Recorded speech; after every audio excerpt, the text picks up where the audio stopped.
Hello guys, welcome to my YouTube channel. It's your girl Mel. In case you're new here, kindly subscribe, like and share as Dr. Frank 254. For the returning subscribers, you're welcome back. Thank you.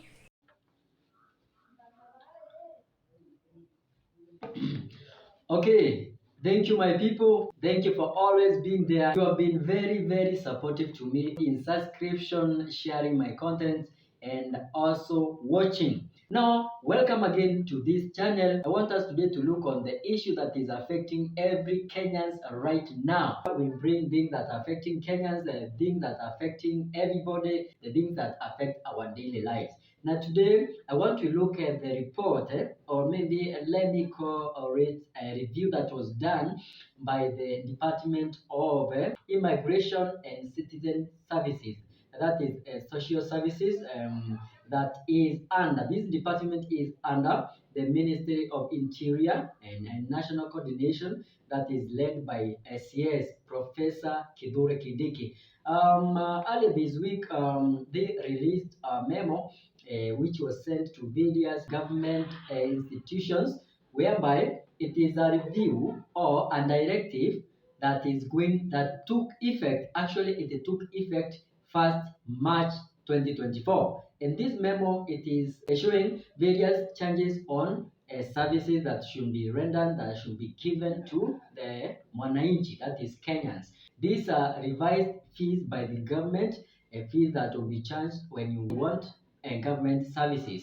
This notice was put on the Kenyan Gazette last year, that is 2023. It was touching on the new changes on national identification card, that is IDs, also on the birth issuance of birth certificate, marriage certificate, and visas. And also there was a case filed before the court. Kenyans and other human activists came out in large number, and they were against that idea of the government or that directive of the government. After that, the ministry had to go through that process again, and it was suspended for a while. And right now, according to the report that was released by the Ministry of Interior, that is led by CS Kindiki, now these new changes have taken effect from 1st March. This means that when you want to apply for an ID, you have reached the age limit that one should get an ID, a national ID. You are going to be paying for that. According to the Gazette notice of last year, some of the reviews were thrown away and others were retained. Now, let us start here.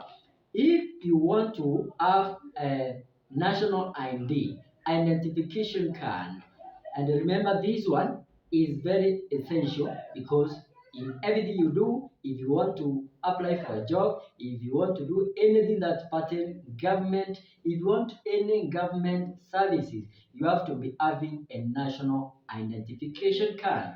Now, to apply for this, you are going to be charged. Earlier before, for one to apply this ID, there were no charges. It was free of charge. Nobody could ask you for money. You just went to the nearest office, the chief's office. You could apply and get your identification card. Now, the most important thing here to know, to get a national ID card, you will be paying 300 shillings. 300 Kenyan shillings. This is very humiliating. This means you are going to dig deeper into your pocket. In case you lose your ID and you want to replace it, you will be required to pay 1,000 Kenyan shillings. Imagine that. Just like that, our own government, they just decide. I will insist here, because many times you find that maybe your ID might be misplaced, or you are carrying your luggage and you forget your luggage somewhere else, your ID drops and get lost.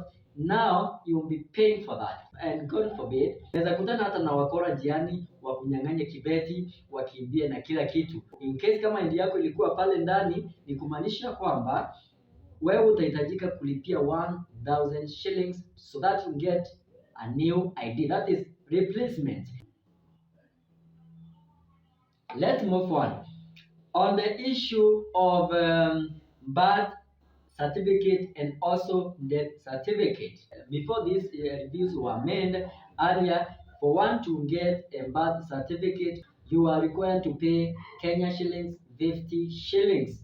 You are required to pay 50 shillings, the same as death certificate. Now, under the new charges, you are required to pay 200 shillings. 200 shillings. You see now, 200 shillings. If you want to get a birth certificate for your son, for your daughter, or you want to get birth certificate for the deceased, a death certificate for the deceased, you are going to pay 200 shillings. Remember, before it was 50 shillings. For late registration here, one will be charged 500 shillings. Now you can see the way things have changed. Within a span of 1 year, things have really changed. Let's proceed. We come to another issue, very, very important document. And I know if you have not ever traveled out of this country, you won't know how important this document is. This is visa. To travel out of this country, you need a visa. There are more than 3 categories of visa. The categories depends on the number of pages. For the ordinary 34 pages visa, you'll be required to pay 7,500 from previous fee of 4,500. This ordinary 34 pages visa, you'll be required to pay 7,500 from previous charge fee of 4,500. Let's go to 50 pages visa document. This one you'll be required to pay 9,500 from previous fee charge of 6,000. Now you see it has increased also. Let's now go to 66 pages visa document. Previous it was 7,500, but for now it is 12,500. You renounce your citizenship and you want it back again, you require to pay 50,000 from 5,000 previous charge. You see this? If you go to another country and you decide to get a citizenship for that country, if at times come and you want to come back to Kenya, you want to come back to Kenya, you will be required to pay 50,000 shillings so that you regain the citizenship.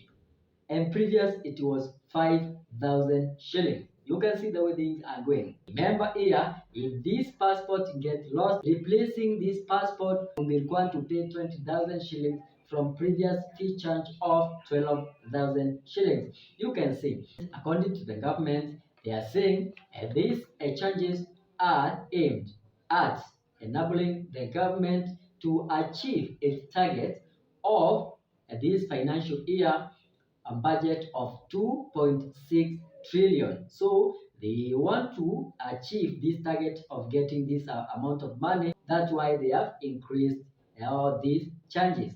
Also, that's the reason as why other taxes have been introduced. Because when you look at these taxes have been introduced, there is this one 125 housing levy tax. When you go to agricultural products, they have increased their taxes. Many things have gone up. In many things, we have new taxes. The government have increased taxes on various commodities, on various services, and that's why you can see many people are struggling. The impact that these new changes will bring.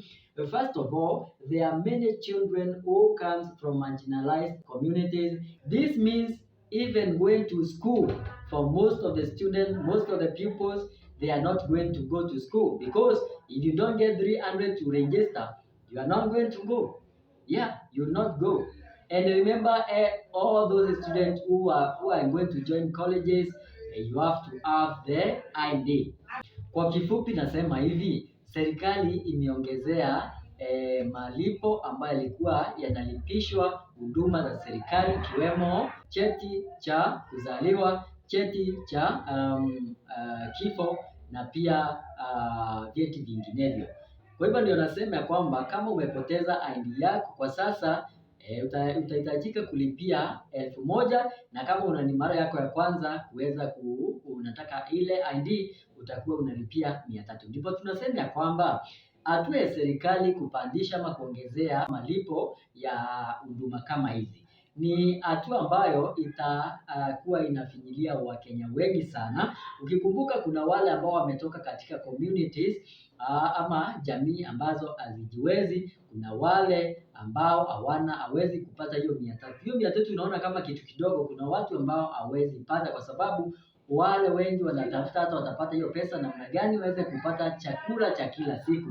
Lakini hapa sasa anahitajika ukuwe na ID ili uwe mwanafunzi aweze kusajiliwa hata darasa la 8, lazima awe na birth certificate. Wanafunzi ama wazazi wale ambao wataweza kukidhi ama kupata pesa zile, ni kumaanisha kwamba hao watoto hawataweza kwenda shule, hawatapata masomo. Kwa hivyo hatua hii ni hatua ambayo serikali inapaswa kuangalia tena na ione athari ambayo inaleta kwa jamii, athari ambayo itakuwa ikitokana na huduma hizi kuongezewa pesa ama kuongezewa malipo. Sawa sawa. Kama hauja subscribe, tafadhali na kusi enda pale subscribe, alafu kuna hiyo alama ya kengele, finya hiyo alama ya kengele, utaweka personalize. Hapo kwa personalize kuna o na kuna personalize. Hapo katika hiyo ukifinya hiyo alama ya kengele utaona personalize, kumaanisha kwamba ukiwa umeweka personalize, ninapoweka video mpya utakuwa kwanza kuwa notified. Okay?